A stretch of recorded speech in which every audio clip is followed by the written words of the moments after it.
Dhaka metropolitan পুলিশের নাগরিক সেবা প্রদানের ক্ষেত্রে ট্রাফিক ব্যবস্থাপনাকে সর্বাধিক গুরুত্ব আরোপ করা হয়েছে এবং তারই অংশ হিসেবে আপনারা ইতিমধ্যে দেখেছেন আমরা বিভিন্ন কার্যক্রম গ্রহণ করে থাকি যেন ঢাকাবাসীর ট্রাফিক কনজেশন সমস্যাটা কিছুটা হলেও আমরা সমাধান করতে পারি এবং সেটিরই একটি অংশ হিসেবে আমাদের ডেভেলপমেন্ট পার্টনার জাইকা ডিএমপির সঙ্গে একত্রিত হয়ে বিভিন্ন ধরনের কর্মসূচি চালিয়ে যাচ্ছে।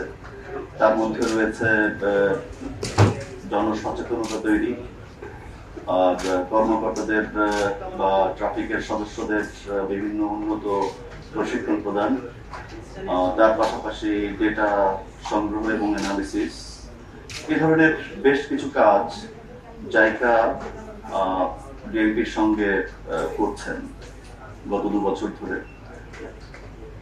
তো আমরা এখন যেটিকে বেশি গুরুত্ব দেওয়ার চেষ্টা করছি সেটি হচ্ছে ঢাকাবাসীর ভেতরে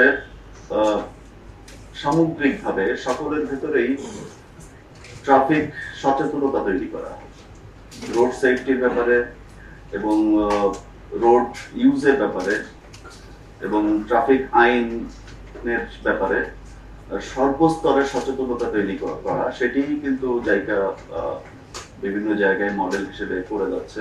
আমরা ইতিমধ্যে দেখেছি যে জাপান সরকার সেই 1960-এর দশক থেকে এই কাজগুলি শুরু করেছিল এবং আমাদের যে সকল ট্রাফিক বিভাগের যে সকল সদস্য ইতিমধ্যে বিভিন্ন জায়গায় প্রশিক্ষণ গ্রহণ করেছেন, তাদের মতামত অনুযায়ী আমাদের কাছে মনে হচ্ছে যে জনসচেতনতা তৈরির ক্ষেত্রে আমরা একেবারে শিশু বয়স থেকে আমরা শুরু করতে যাচ্ছি।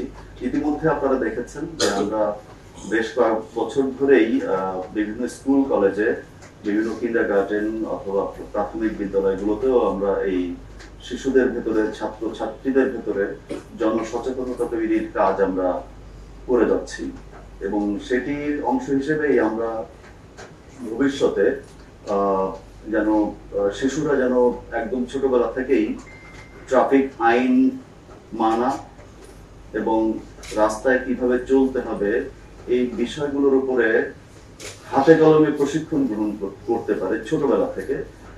এজন্যই আমরা অদূর ভবিষ্যতে ট্রাফিক চিলড্রেন পার্ক আমরা তৈরি করতে যাচ্ছি ঢাকা শহরের বিভিন্ন জায়গায়।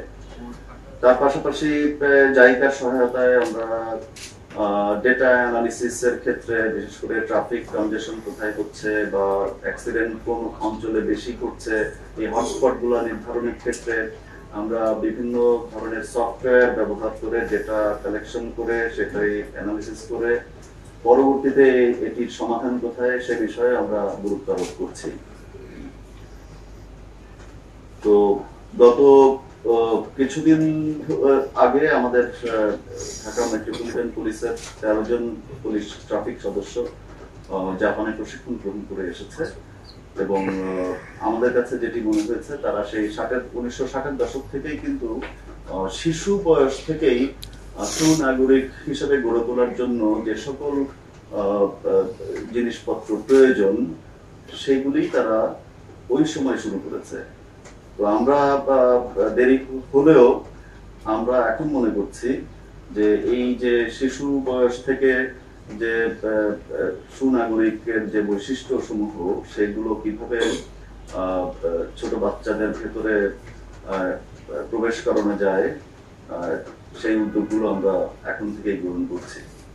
সর্বস্তরের মানুষের ট্রাফিক সচেতনতা বৃদ্ধির জন্য যে শিক্ষাটি প্রয়োজন সেটি আমরা ওই ট্রাফিক এডুকেশন সেন্টারে আমরা এই শিক্ষাটি দেওয়ার ব্যবস্থা করব। না, আমরা ইতিমধ্যে ড্রাইভারদেরও ট্রেন আপ করেছি। জাইকার ফান্ডিং এর বিষয়টি আসলে তারা জাইকা কর্তৃপক্ষই জানে, আমরা আসলে ওইভাবে অতটা ওয়াকিবহাল নই।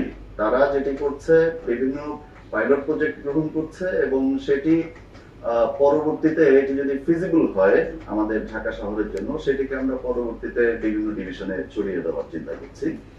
আরেকটি বিষয়, তারা টেকনিক্যাল সাপোর্ট গুলো দিচ্ছে। তারা বিভিন্ন রকম কারিগরি জ্ঞান দিচ্ছে আমাদেরকে। তারপরে বিশেষ করে এই অ্যাক্সিডেন্ট ডেটা সংগ্রহের জন্য যে ধরনের সফটওয়্যার প্রয়োজন সেই সফটওয়্যার গুলা আমাদেরকে দিচ্ছে, পাশাপাশি আমাদের জনবলকে এই সফটওয়্যার ব্যবহারের উপরে প্রশিক্ষণ প্রদান করছে। চিলড্রেন পার্ক স্থাপনের ব্যাপারে আমরা এটি সম্ভাব্যতা যাচাই করছি। গতকাল কমিশনার মহোদয় আমাদেরকে নির্দেশনা দিয়েছেন যে আমরা বেশ কয়েকটি স্থান অলরেডি গতকালই আমরা পরিদর্শন করেছি। আমরা স্থান পেলেই হয়তো মানে অতি সত্বর এই চিলড্রেন্স ট্রাফিক পার্ক নির্মাণের কাজ শুরু করে দেব।